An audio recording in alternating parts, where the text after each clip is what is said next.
over the past weekend. Singapore, main event, Demian Maia, Ben Askren. Unfortunately for our next guest, it didn't go his way, but kind enough to join us. He is the ultimate mensch. He is the ultimate competitor, class act, always kind enough to join us, always gracious with his time. There he is, Ben Askren, on the program. Ben, how are you doing? I'm doing all right. How about you, Ariel? I'm doing well. I'm sorry about what happened on Saturday. I really appreciate you joining us. Is it possible to compare how you're feeling on this Monday compared to when we talked to you on the Monday after the Masvidal fight? Yeah. That's a good question. I actually told my wife. She asked me if I had pre-planned anything for this interview, and I said no. And I said, who knows? Maybe you'd be my psychologist, and you would help me know how I should feel about this. I would say, I just when you asked me that, I would say after the Masvidal thing, I was definitely more disappointed because it was so dramatic, it was so fast. I didn't get to really fight at all, obviously. Um, and then I lost such a gigantic opportunity in the fact that if I had won that fight, I'd probably be fighting for a title after that. With this one, number one, as I was reflecting this morning, I actually feel pretty good about my performance. Now, the last minute was a whole bunch of shit, but prior to that, I feel as though, and listen, if I'm wrong, you can tell me I'm wrong. I feel like I was winning the fight, both in the stand-up, and then I was getting the takedowns and doing ground and pound and kind of winning the scrambles on the ground.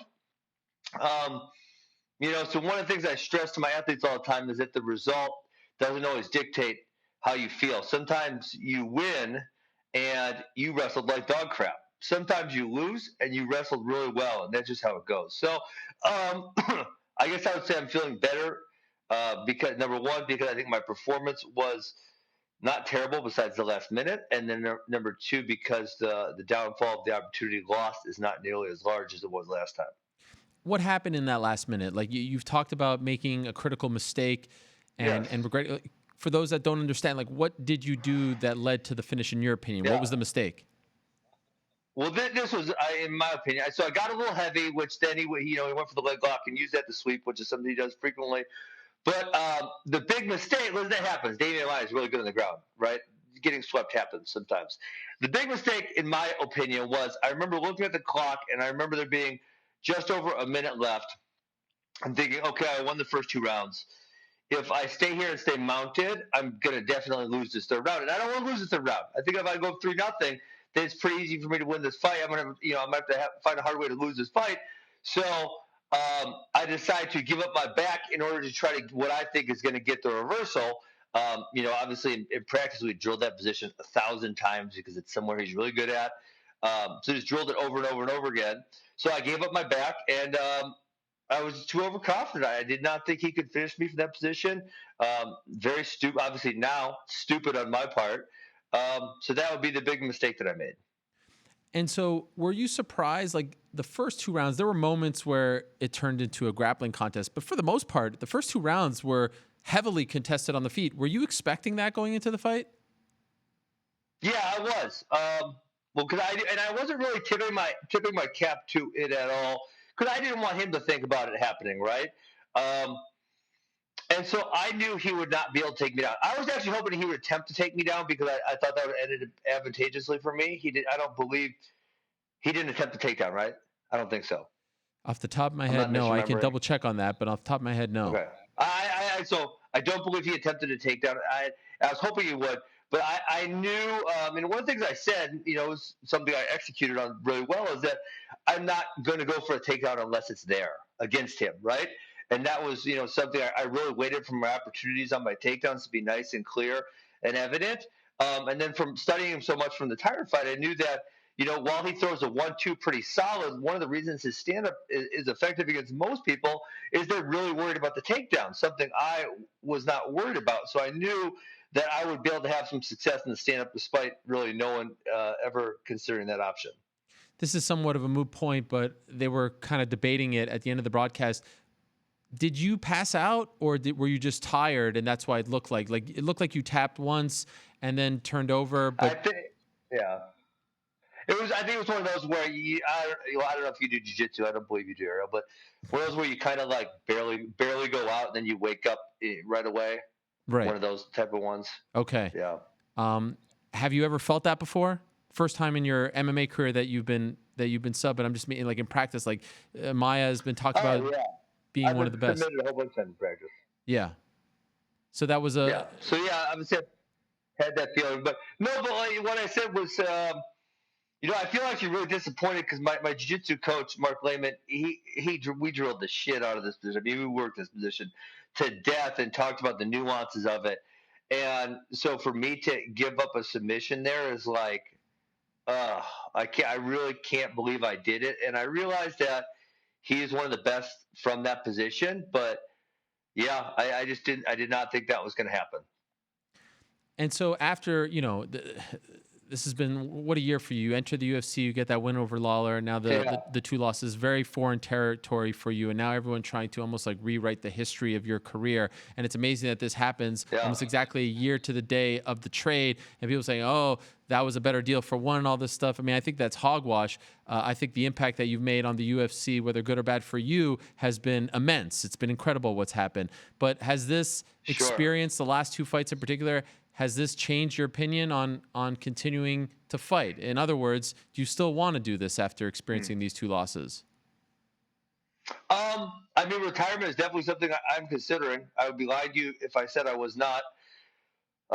It's time cost analysis. I have a lot of things I want to do in my life. I'm a really busy guy. I have a lot of things I'm passionate about and I love. I mean, not training specifically, but to and from setting stuff up. Spending say 30 hours a week on MMA related stuff. Can I place my time better somewhere else? It's definitely a thought process that crossed my mind. That being said, two more things, if I may. Um, I all I wanted was an opportunity. That's all I ever said I wanted, right? And I got my opportunity, so it would be hard to be bitter or disgruntled in any way because I had the opportunity I want to. I have not been able to execute on that opportunity, and that's on me. Um, so that is kind of like one thought process, and so then the other thought process is, yeah, part of me wants to fight more. I really. So like I said, I thought I was doing really well in the Demian Maia fight. Ariel, do you think I was doing well or not? What was your take on it? I thought going into the third, you were winning the fight. I thought you were getting, for the most part, the better exchanges. I thought he was tagging you, but you were tagging him as well. And I felt like momentum was in your favor, but it was one of those fights where, like, the second it went to the ground, I was really curious to see the second it went to the ground, who would be able to exert their will, and I felt like all bets were off. In other words, if you were beating him in the striking game for 4 rounds, but it went to the ground in the fifth, I still felt like he was in it at any point, if you get what I'm saying. Yeah, that's fair. That's definitely fair. I agree. So, yeah, I mean, so part of me knows I can compete at this level. Obviously, Demian Maia is a guy who's fought for a world title at multiple weight classes. His only losses in the last 5+ years are to, the three guys, Marty Colby and Tyron. Yeah, so I guess that is something I need to sit and think about. I was hoping you give me an answer, but I guess you probably won't. Something I need to sit and think about what's next for me. What answer do you want from me? I'm giving you shit. I don't know. Oh, okay. All right, fair enough. But would you say that you are leaning closer to continuing or retiring? Oh, I don't know if I'm gonna tip my cap on that. And even if I wanted to give you an honest answer, I would say my feelings are very, very mixed. Um, there's parts of me this morning where I'm, thinking. Obviously, I know you're gonna ask this question, right? There's parts of me that say, yeah, of course, I want to fight some more. I think I still can compete with the best guys in the world. I've beaten some of the best guys in the world. Douglas Lima, actually, I was really happy to see him get some due credit this weekend after beating Roy McDonald because I think he's fantastic. And then like I said, part of me says, man, I got a lot of things I want to do in my life and I need to get to getting. So, yeah, I kind of have feelings both ways. Would it be fair to say that you didn't have these feelings about the future of your career after the Masvidal fight? Like after the Masvidal fight, it sounded like you wanted to get back on the horse relatively quickly. You weren't thinking about your future like you are now, or at least talking about it. Would it be fair to say that that's an actual distinction between the two experiences? Yeah, well, here's why that's fair. Yeah, yes, absolutely, that's absolutely fair. And here's exactly why: is because I was retired already one time. I already did that, and I didn't come back for fame. although that's probably happened. I didn't come back to make money, although that's happened as well. The only thing that I really came back for was to try to prove I was the best in the world. And so the distinction now is that after the Masvidal fight, if I beat Demian Maia, I'm probably one more good way away from the title shot, right? Now I look at my path and I think, oh shit, I'm kind of far away. I mean, fortunes can change fast, but what we say, probably minimum 3 fights, Hmm. but could be upwards of 4 or 5. Who knows? And so, I don't need to prove I'm a good fighter. I don't need to make more money. I don't need to be more famous. I don't really want um, any of those things all that badly. What I wanted to do is prove I was the best in the world. Now I'm looking at how far away that is and how long it's going to take me to get there, and trying to weigh all that out. In your heart of hearts, do you still feel like you are the best in the world? You know what? I was having a conversation with a friend this morning about this specific topic, and they come from a wrestling background as well. And the funny thing about wrestling is that every year we know, right? There's going to be, say, at the college level, there's the conference championships, there's the NCAA championships. At the world level, there's the U.S. Open, there's the trials, and then there's the world championships. And so every single year, um, we get to know who the best is, and there's that really good structure. And with MMA, number one, not always the best guy gets the title shot, right? There's a big popularity factor in there. And number two, the outcomes are so variable, right? I mean, MMA is way different. It's like, I was winning the first, say, 12 and a half minutes of that fight, and then I jacked it up in the next minute. I totally lost. And so, obviously, it's been proven that today or Saturday night or July 6th, I was definitely not the best in the world. Um, but are there ways that I could beat everybody in my division? I think the answer to that is yes. I just have not proven that yet.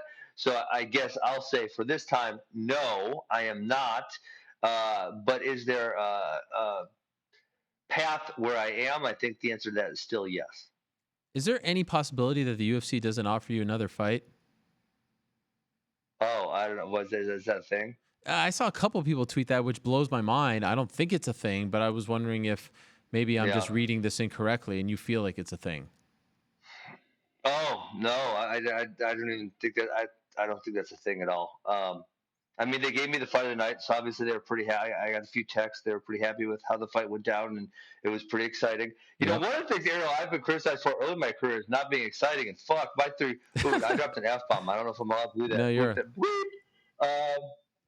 My 3 fights have been highly entertaining in the UFC. Although not always to my my pleasure, but it has been entertaining. And I think I'm doing great numbers and great ratings for them. And part of it, like you said, I think I don't know who said this, but I've given a rub to some other guys. I mean, Yep. Masvidal has essentially been elevated to the position that he's in due to my PR campaign, and what I was able to do and create. So. Yeah, I wouldn't imagine that's a thing. Does it annoy you now when you see people say like one got the better of that deal? I don't consider most idiots on Twitter. I mean, I really just scroll a lot. And then number two is, why does that have anything to do with me? I don't give a goddamn who got the better of the deal. I don't care. I want to be the best in the world. That was the only thing I cared about. Why do I care who got a better deal? Fair enough. It's amazing, though, to talk to you this week, because I remember when we first talked to you with Chael at MSG almost exactly a year to the day. That was a year ago, yeah. The beginning, and like what a year. It's been like almost dizzying, right? From the debut. You were supposed to debut in January, and then Robbie in March, and then, of course, Jorge. Like, are you exhausted from this past year? How do you describe all this? How do you digest this all? Emotionally, it must be draining, right? I don't know. I'm a busy man. I get up and I work all day, every day, right? I mean, in addition to this, I do 2 podcasts a week for Rudis. I'm at a Litecoin convention now. I love the crypto space. I do vlogs and podcasts for Rockfin website. I run 3 wrestling academies, which we're going to be expanding to more wrestling academies next year. I run a wrestling camp system. I'm a busy man. I got a lot going on. I like being active. I have a lot of interests. And so, no, I get up and I attack every single day. And the disc golf, of course. What else did I do? Oh, yeah. And I coach at the Wisconsin Regional Training Center in Madison. What else did I forget? The disc golf. I haven't been. I mean, I play a little bit. I've been building my course, using my chainsaw, but I've not played any tournaments. Actually, I got invited to play in a big tournament in Norway next year, so I might do that if I decide to hang it up. I'll go play a disc golf tournament in Norway. Let me ask you this: do you still love it? Yes. Do I love fighting? Well, I would give you the answer that I never really loved fighting in the first place.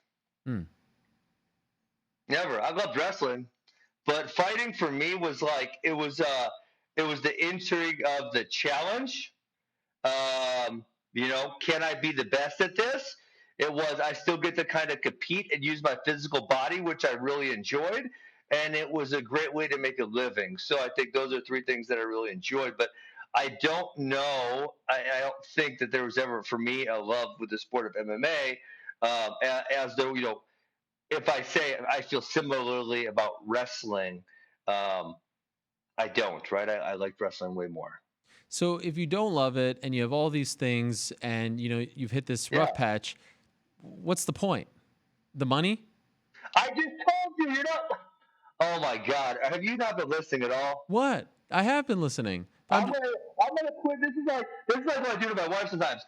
Ariel, have you not listened to anything I said over the last 15 minutes? I'm gonna quiz you. Why am I doing this, Ariel? No. I'm just trying to say. One reason. If you say you don't love it, that's a very strong statement, right? It's a very strong statement to say I don't love it, so I never loved it, right? If someone stop deflecting. Stop deflecting right now. I have said this one thing 3 times minimum in this interview, and that one thing is I am doing this. I was already retired. I'm doing this because I want to prove I was the best in the world. Yes. That is the one reason. And then listen, if you want me to be really candid, I failed at being the best in the world at wrestling. I took 7th at the Olympics. I got moved up to 6th when I was due to the steroid cheat. So I was pretty damn good at wrestling, not the best in the world. I've hovered in the top 10 for a long time now in fighting, but I never got to prove I was number one. And so when I retired, I had never been the best in the world at anything. And for me, that is very important. That was why I came back. That is it. And so, again, I never loved it, but just because I didn't love something doesn't mean I didn't want to prove I was the best in the world at it. Fair enough. Can I just ask you this, Ben? Yes. How do you handle this so well? How do you do it so well and others do it so poorly? I would say a lot of studying sports psychology. I've told you it's been my main passion. So not main passion is like MMA or wrestling, but like as far as stuff to read and consume, it's what I do all the time. And there's not a lot of healthiness that comes from dwelling on the negativity of a loss, from isolating yourself when stuff like this happens. There's not a lot of positive things that happen from that. And so when you study that and you realize that, it's going to be a lot more positive for me to come on here and talk to you about it, even though, was it embarrassing? I got choked out from a million people, right? That's kind of embarrassing. It's really embarrassing. I got knocked. You know how many billions of times that damn George Masvidal clip's been played? That's kind of embarrassing. But it's much, much better and more healthy to just come face it and take it and deal with it than to go hide and isolate yourself. So I would say studying sports psychology is what has helped me develop a much more healthy view on the way I'm supposed to do this. Okay, and last thing, when will you decide your future? Do you have a time frame in mind? No, I don't have a time frame in mind. I flew. I literally didn't really sleep. I hung out with Tyra made me feel a little better about myself on Saturday night in Singapore. And then I pretty much flew straight to Vegas. Like I said, I'm at the Litecoin convention, talking about cryptocurrency, something I have a big interest in. Here for 2 days, and I fly back. And, if the UFC calls me, I guess we'll talk. If not, I'm really excited. One of the things I've really missed in the last year, I've really stepped back from coaching full-time at my wrestling academies. I've really missed that a lot. So I'm planning on, kind of going in there full-time at least the next few weeks to see before we see what makes its way forward. I appreciate it as always, Ben. Thank you very much for doing this. And even if you take a little time off, you're still welcome to continue your streak of appearing on this show every couple of weeks. You always have a home here, my friend. All right. I appreciate it, Ariel. Hello, everyone. It's Ariel Helwani. I just came here to thank you for watching our ESPN YouTube channel. It's the best. You know what else is the best? The ESPN app. You can get highlights, analysis, all that stuff and more. And if you want premium content and live streaming sports, there's only one place for all of that. It's ESPN Plus.